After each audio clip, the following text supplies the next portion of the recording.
पाया नहीं गया, लेकिन फिर भी जीवन भर पूजा गया।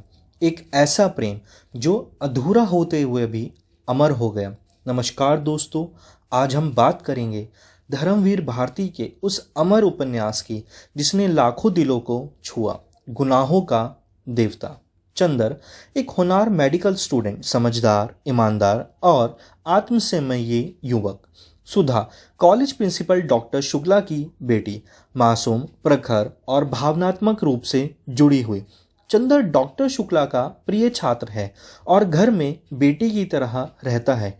वहीं से शुरू होता है चंदर और सुधा का वो रिश्ता जो शब्दों से नहीं, भावनाओं से जुड़ता है। दोनों एक दूसरे से गहराई से जुड़े होते हैं, लेकिन प्रेम का इजहार नहीं होता। क्यों? क्योंकि चंदर अपने आदर्शों में बंधा है। उसे लगता है कि सुधा उसके गुरु की बेटी है और उसके साथ प्रेम करना किसी गुनाह से कम नहीं। सुधा इंतजार करती है कि शायद एक दिन चंदर कहेगा, हाँ मैं तुमसे प्रेम करता हूँ, लेकिन वो दिन कभी नहीं आता। डॉक्टर शुक्ला सुधा के लिए एक लड़का पसंद करते हैं। सुधा चंदर से पूछती है, क्या तुम्हें कोई आपत्ति है? चंदर अपने आदर्शों और झिझक में उलझा हुआ कोई स्पष्ट उत्तर नहीं देता। सुधा शादी के लिए हाँ कह देती है और फिर वह दिन आता है जब चंदर की चुप्पी उसकी जिंदगी का सबसे बड़ा पछतावा बन जाती है। सुधा शादी कर लेती है।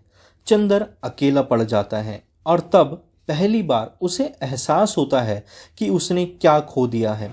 अब उसका जीवन खालीपन, पश्चाताप और आत्मग्लानि से भर जाता है। वो खुद को सजा देता है, भावनात्मक, मानसिक और शारीरिक स्तर पर।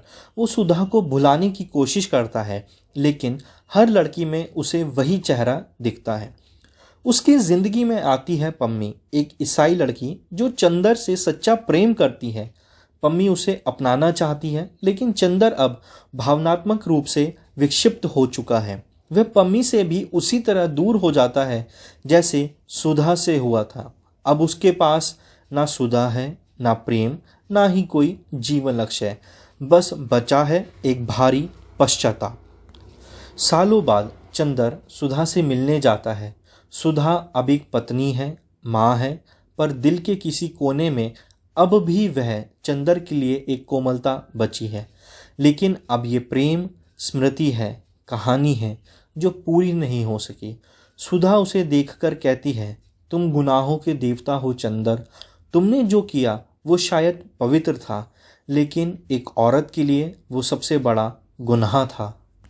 गुनाहों का देवता हमें ये बताता है कि कभी कभी आदर्शवाद, अधिक सोच, अधिक त्याग किसी प्रेम को नहीं बचाते, बल्कि उसे खत्म कर देते हैं। चंदर और सुधा का प्रेम अमर इसलिए है क्योंकि वो अधूरा है। धर्मवीर भारती ने इस कहानी के जरिए उस संवेदनशील पुरुष की छवि दी जो नायक होते हुए भी नायक नहीं बन पाया।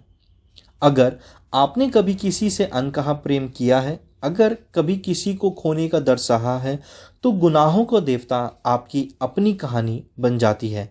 यह कहानी नहीं, एक आत्मा है जो आपको भीतर से झकझोर देती है। मिलते हैं अगली वीडियो में एक नई कहानी, एक नई आत्मा के साथ। जय हिंद।